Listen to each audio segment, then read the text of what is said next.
welcome to another mini episode of Literary Liberation Podcast. Today we'll be discussing, analyzing, and reviewing A Dark, Dark Room by Alvin Schwartz. Mariah and I have adopted a Palestinian family that is currently still stuck in Gaza. Muhammad's neighborhood was bombed and killed 22 members of his family, leaving him responsible for his 4 younger siblings who are pulled from the rubble. We have their family's GoFundMe linked in the description below. They are very close to their goal. Please donate below. Don't forget there's a link below to sign up for our free newsletter where you can get more information about us and the podcast. And for more content outside of the podcast, please check out our Instagram and TikTok at Literary Liberation and Twitter at LitLibPodcast. I'm your co-host, Kristen. You can find me at KRXXDXN on all social media platforms. And my name is Mariah. You can follow me at Hungry Mariah on all social media platforms. What? On social media? Oh my god. Social. On all social media platforms. So you did most of the research for this. Because I'm just that bitch. Anyways, I did not know what this book was until Kristen had made mention of it. I had picked it up, I don't know, maybe a year, 2 years, 3 years ago for my 5-year-old because I thrifted it and I thought, oh, this looks really cute and spooky. I didn't know this was a cult classic, a favorite of children growing up all across the United States from like the 1980s on. No clue until Kristen suggested that we review it for the podcast. Well, and of all things, it's also written by the same guy that does Scary Stories, because I read Scary Stories and I was like, wait, this looks familiar. Something here blew my mind. Well, because I definitely read this as a kid. I remember, I don't know if I read it in the library or I think I might have had my own copy of it, but I remember because like a few weeks ago we were discussing like what books we want to do for these mini episodes for Halloween time. And I was like, oh, we should do A Dark, Dark Room. And we were thinking about doing a Scary Stories in the Scary Stories to Tell in the Dark. But I think the reason why I tried to reread it again and I wasn't super vibing with it, one, I haven't been reading very much this past week whenever we needed to read it for the podcast. And so reading something you don't want to read is kind of really hard to do. And then also, I don't know. It just wasn't for me. And I think that one almost felt, because I think it's not necessarily like a picture book or anything. Well, with this being like an actual picture book and having the stories going along with the pictures, it almost feels more like an art piece versus the other one with the way the stories are told too, which is why I prefer Dark, Dark Room versus Scary Stories to Tell in the Dark. I think there's a nostalgic element to this as well because I'm older. Mm-hmm. So, like, me and my partner have a very different interpretation, lived experience with the whole Scary Story series and whatnot. But it's still nice to have a book by the same author that you have a nostalgic viewpoint on. And I also just read it recently for fun. I didn't even know if we were going to do it for this, and I quite enjoyed it. So it's some of the stories fun to discuss. I think the only thing is, like, with a lot of, like, anthologies, and not even necessarily just, like, this anthology, is that some stories will be really strong and really creepy, and then other ones will just be, like, whatever. You know? And so, you kinda only get to highlight the ones that you ended up enjoying more. So, this does not surprise me, but on Goodreads, it only has 5,000 reviews, 4.29 stars. So, this is another issue. Like, we always go through the Goodreads reviews and kind of check them out. But children are not rating things on Goodreads, like parents and people who have nostalgia are. So I know more than 5,000 plus people have read this book.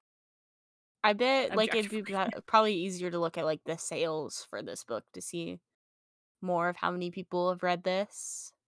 Which, moving forward, I might do, because they have to be fairly popular, because upon research of Alvin Schwartz, I did find out that the Scary Story series has been repeatedly on the banned book list.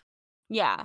And I had no idea that was on there. I mean, it makes sense because how parents are about children and horror kind of not going along and stuff. And I don't think any of these stories are really particularly, like, nightmare fuel necessarily, where you're going to... No, this one, like, because it's so juvenile, it doesn't give the same kind of, when you're a kid and you're reading scary stories, they're all, like, pretty grown up, and it feels like something you're not supposed to have. Should I be reading this because these are adults? I think that but the it issue that is. I have with scary stories too is that it kind of reads more almost like a script because the idea is that like you're supposed to be reading these with your friends and telling them to your friends versus Mhm. In a Dark Dark Room is more like a traditional book. So I think it works better too that way. Yeah. That's why I think of all of the scary stories books, I think the third one is the strongest because it reads more like this, Mhm. in my opinion. It's not like you don't, no friends are required. So if you're a loner boner, Well, maybe because read the like I second and don't third like one. that's the problem with I think the first one is that like you read it and it's like, "Oh, and then scream this part at your friends." And it's like, I'm just reading this by myself. Like I'm not going to get the same impact. And then I feel like the one thing that I do like that is mentioned in these books, like in the ending or whatever of like In a Dark Dark Room, it like tells you like where all the folklore that these stories originated from and stuff like that, which I think like folk stories and then just like oral stories in general and oral stories being passed down through generations is so important to do too. Because that's why so Mhm. much history is Which lost. these do have them in the very back. I don't remember seeing these in the edition that my mom had, which was like the 3-pack. But a lot of them, there was in the first one, it said from the Kentucky something. I thought that was really interesting that you could look into it. There's some Kentucky. I think it was That's me, where Ty I Doty live. Walker of all the stories. Well, here in Doc. Kentucky, uh, Waverly Sanatorium, which is like the most haunted place in the United States of America. Oh my god, hold on. I'm gonna have to mute my other Discord before you say anything.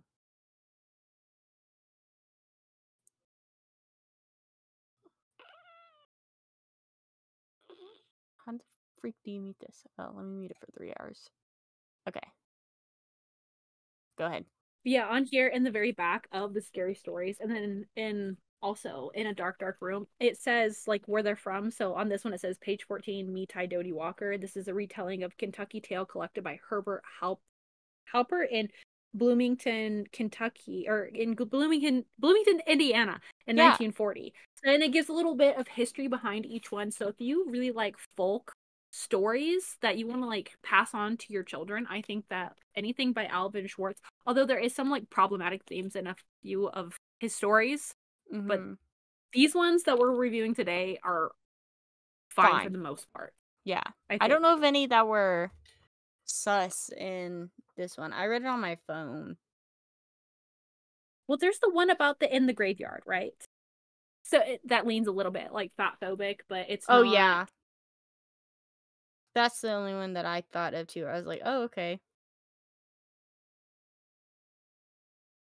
I don't know. All of But these are let's see. really Let short. me Like go on all of notes. the stories are only like I don't know, What, a 3 couple or 4 pages? pages long. Like they're very short. But I think the artwork is very cutesy almost in these too. But It's really lovely. Dirk Zimmer, which I looked into who who Dirk was. What a name. yeah. He did some cards, like maybe baseball cards, artist, like not a whole lot Oh, the that version I he had read, the drawn. pictures are by Victor Rivas. Let's see, like mine is by Dirk Zimmer. I I think you know have mine's a backwards. newer one. I did get a newer one because it was the only one that would work on the freaking app. Yeah, this one's an older. It says ages 4 to 8, which I think is an appropriate age. Yeah. Well, one thing that's interesting about this too, Alvin Schwartz, how he has more than 50 books. And then it's just like the author for Bunnicula has like a million books. And then, of course, R.L. Stine, one of the most popular like children's horror novels. Like all of these people, why do they have so many freaking books? They're easy, and they also work on it for a really long time, I guess. I don't know, because like I had wondered this, and I saw Kate Roberts, who writes the Neon Olympus, Gods. Neon Gods, all of that, and then like the Dragon Bride, those little short novellas, was saying that Nora Roberts, who's a huge romance Hmm. author, writes something like 8,000 words a day. That's That's what she crazy. does. That's how she gets it all out. So like it kind of, cause a lot of people think there's like ghostwriters for people that write faster, but some people they just do it like a job. They do it every day. They have a really creative imagination. I don't know how they don't I get think burnt that's out. like Brandon Sanderson, though, like how he writes so much too every day. Crazy. I Which could is never. I can't pretty even write one crazy. word a day. Oh, I thought it was really interesting reading through the reviews because I was like, what are the reviews on a children's book going to be? Mm-hmm. And the criticisms of it were kind of funny. Where one said, I am old, 41 and 3/4 years old. I thought this book was boring for my age. The only good story in the book was the woman that wore the green ribbon. It's like, So true. they had only written 2 reviews, and this one managed I to feel get one like of those two. that story is one of the stories that's like so memorable because I remember I mentioned that one to you too because I haven't read this obviously since I was a child. I was like, I remember like this story being so scary because like I guess spoilers for the green ribbon or whatever. I don't remember what that story was called. I think it's called like the green I do ribbon or think it's called something. the green ribbon. I had seen it on TikTok back in, like, I don't know, Yeah. 2019, 2020, when people would do more like skits. At least I don't get those anymore. I'm sure they still exist. But I remember people making like horror skits, and one was of the green ribbon. I was like, oh, this is such a weird concept. Like, they're so creative. I didn't know they were retelling like this story, which I can't imagine him coming up with this. I don't know the history No, of I it, but think I there think there was a movie made after it, wasn't there? I For don't the know green of any ribbon, movie. or But at the end of my copy that I got on the Kindle, it has an exclamation. It says the green ribbon is based on a European folk motif in which a red thread is worn around a person's neck. The thread marks the place where the head was cut off and then reattached. spooky. Yeah, because the copy I have it has like where do the stories come from? I don't know if you can see it, but Yeah, mine's in the very back too. so for the green ribbon, that one I feel like is one of the most memorable stories. But I see a lot of the criticisms people have is like these books are written for children. Like, yeah, the copy that I have is like Yeah, I can read level 2. Like this is yeah, what it people literally the does first say that. like And I can read book, yeah, those are like literally for like toddlers and children learning how to read.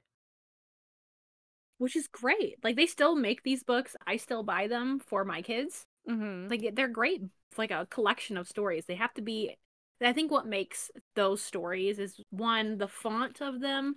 They're going to use a certain type of language when they're constructing these stories, and also it has to still, in short amount of words, keep a Mhm. kid's attention. Yeah. So that's what makes these so, I think, iconic, and people just remember them. Mhm. I think the stories are creepy enough too where they're not like where your kid is having nightmares where you're like, "Ooh, that's a spooky story that I want to recall." Because they're pretty short stories, so it's not like I could probably go retell the story to my kid right now. Not that I have any kids, but like without having to reread the book. Mhm. Like at least give that basic retelling of it. But I do think this And I one think, oh, go ahead. look at us. Go. Look at us. Go. We haven't been yapping a whole lot because I we were know. under the weather. So now we're getting it all out now. What was I gonna say? God damn it, I don't remember. Sorry. It's Did you have gone. a favorite story other than the green ribbon one? I think the green ribbon was really fun. I'm I trying like to the remember. The one teeth one was weird. I like the oh my god, my copy is being messed up. I like keep zooming in. Stop. Um, hello? Why is it doing this? Or the night it rained. The That was really spooky. I like the graveyard one where like I feel like that's so where like the guy was driving home and then the kid like, "Hey, can I get a ride home or whatever?" Mhm. And then he ends up like taking him home. He's like, "Oh, cuz it was raining." And then he was like, "Oh, like I'm so cold." And he's like, "Oh, here, you can wear my sweater. Just I'll come by your house and pick it up tomorrow." Drops off the kid or whatever, and then the guy comes back the next day to get a sweater. I was like, "Hey, I'm here to get my sweater back from your son." And then the mom's like, "Well, my son died over a year ago, so." And he's like, "What the hell?" And then he goes back to the graveyard, and then that's where his sweater is, which I think is kind of spooky. And I feel like I've heard so many iterations of that story, like growing up as a kid, because like, and then it was actually a ghost, you know? So what makes them so fun is that, like, they're adaptable, and you're gonna go through life and meet people and talk about, like, oh my gosh, this story, and everyone's gonna have like a slightly different variation. Mm-hmm. The same with, like, when you hear And I think what's so beautiful about the internet, despite all of the awful things that happen on it, is that like even little songs that you sing with your kids, like Down by the Banks, everyone has a different Down by the Bank version that they learned like in daycare. You mean down by the river where the watermelons grow? No, Down by the bay? Down by the bay Down by the Banks where the watermelons of the grow. hanky panks, where the bullfrogs jump from bank to bank with the eeps, pipes, I hopes, don't know that hops, song. I down only on the know lily pad down or where the pop. No, watermelons grow. For if I do, my mother will I'm surprised say. you never learned that one. Maybe it was a Yeah, West Coast thing. maybe. That's one thing too with us being. I feel like there's a lot of stuff that we always are like, I've never heard. Like you calling potato wedges JoJo's. Yeah, Is that a West Coast thing or that's just an true. Oregon thing? I don't know. It's news to me. Because I nobody. haven't looked into Evan it. didn't know there were what JoJo's were either. So It's either like West Coast or Pacific Northwest is yeah, my guess. Because a lot of stuff like in Washington and stuff, we all collectively call things the same and also have like the same kind of accent when we're talking about things. Just assume we're Oregon and Washington are kind of one. yeah. Because you guys say stuff different too, like Dramamine. Yeah, I don't know what you guys say. I know it's Dramamine, but I don't know what you say. Dramamine. It literally, we looked it up. Dramamine. I remember because you guys were debating with Yeah. me, and we looked it up, and it's Dramamine. So, but See. Was there anything else I about don't this know. Unless one? you had a story that you, or I guess we already talked about that. I ended up giving it Gonna 4 back. I know this is stars. a I think it's relatively more short. like I I think need I to gave it add 4. update it on my story graph. I mean, I guess it's probably more like a 3.75, but like I would definitely read this with like a younger kid that was like wanting something spooky as like a bedtime story. Well, I think there's nothing worse than when you're like an adult and you're reading a story to a kid and the story blows. Yeah. And they're like, This just sucks sorry. balls. And you're like, I hate this story. I don't want to read it anymore. Well, because But like this that's one, the thing I can never get too. old of. Like I We're think that's tired an of, issue not with a old. lot of like children's book is that like they write them so like baby-ish and like for children that it's like children still want to consume good things, which is why like Bluey is such like I think a popular thing because like Bluey is something that you can watch at any age. Like I'm a grown adult and like Bluey pops up on my For You page, I'm watching that whole episode. What do you mean? Um but like that's still like a good and like important story where children are choosing to watch that. But then also yes, some kids choose to enjoy stupid things. But then I think children are also looking for good things to watch as well, like good things to consume. And children still have like a standard that wants to be met. Like But they demand to be met. some children will consume any slop you give them, I'm sure. Just like some adults will consume any slop you give them, you know? Why do you think there's so many Mhm. Marvel movies? That is true. But I think like what makes this so special in comparison to some of the stories in Scary Stories is a lot of these are timeless. I don't think there's anything about them Thumbs that up. isn't going to age correctly. Oh, I forget that. Discord I does can't that. believe Some Discord of the does it stories now. in here where there's like landlines and whatnot, so because it was supposed to be like a little bit more grown up, they I think that's don't probably more like sit the older same. elementary school-ish. Like I would say probably like 3rd grade on, 4th grade on for those. Yeah, it had to be like the third, I think third and to fifth grade. So you're probably like what, how many, 9-ish. 8 or 9? 8 or Yeah, it's 9. like the 9 to 12, I would Yeah. say, is a safe range. 12 reaching a little bit, like They maybe won't you're be reading for as a younger interesting. sibling cousin. But there's still some like pretty gory and for a kid's book. Yeah. As extreme as kids' good Which books can be. it kind of just makes me sad because I think of all of the books I just saw on TikTok. No, it was on Threads. Somebody said that at 11 years old they were reading like Haunting Adeline and some like Colleen Hoover books. Oh my god. But I was reading this stuff, so it's just very Well, strange because I to do see how the times have know, changed. like, I think a lot of the times too, children, at least like more like pre-teen-ish age, I would say, like 9, 10, 11, those are kind of kids that are getting more into like the adulting stuff they want to do, what teenagers do. and stuff like that. So like they're really into makeup now and they're really into blah blah blah. And of course Book Talk is having a big resurgence and they're seeing all of these teenagers and young adults reading books like Icebreaker and Haunting Adeline and stuff like that. So they want to read it, you know? And so I think it's just like, especially because I think young girls are socialized so much different than young boys, but I think young boys are even the same too because like instead of boys being interested in reading like Icebreaker or Haunting Adeline and stuff, they're interested in playing like the newest COD game or the newest like violent video game that older boys are playing. Where I think kids always just have this want to grow up so fast. And it's sad. It's heartbreaking.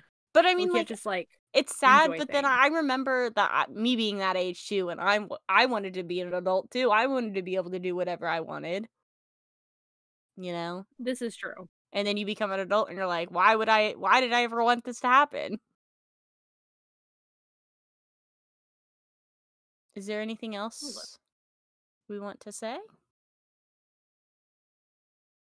I don't think so. I did see that somebody on YouTube, I think they're a follower on YouTube, suggested that a couple other books, Roslyn Books Official, of other kids' books. I had sent these to Kristen, Mhm. commented 9 days ago of some other like more grown up horror kids books. So like preteen Yeah. age, because we are for sure gonna read a Goosebumps book. I I think don't know 2, which I one. We thought. dabbled with maybe one, maybe two, depending on how much time we have. If we get sick again, I don't know. COVID is running rampant Hopefully, right now, so anything could happen. I mean, thankfully we both tested negative for COVID.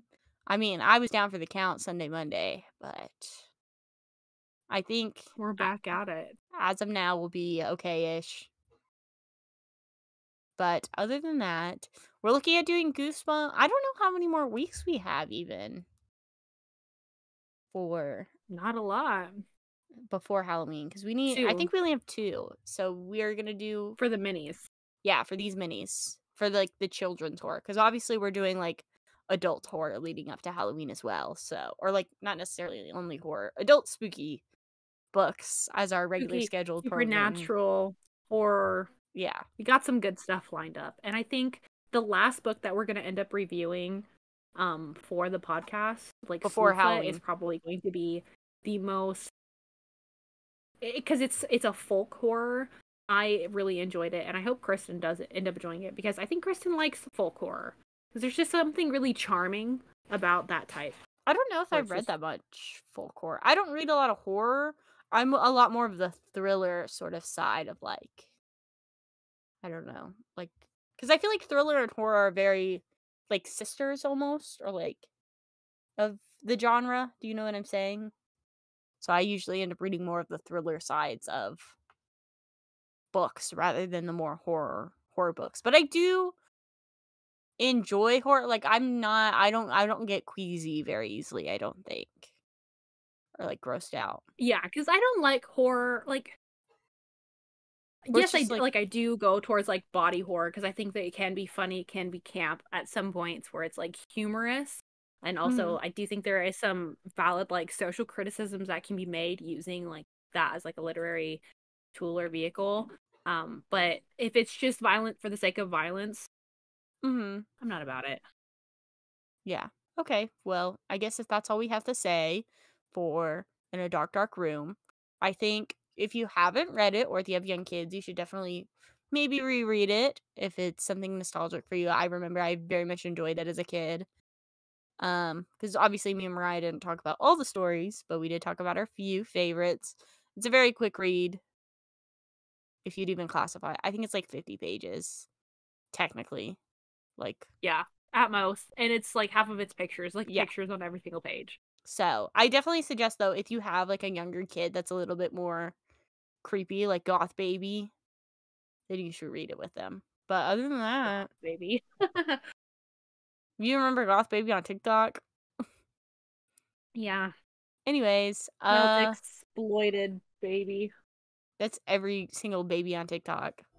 Anyways, thanks for listening and thank you and good night.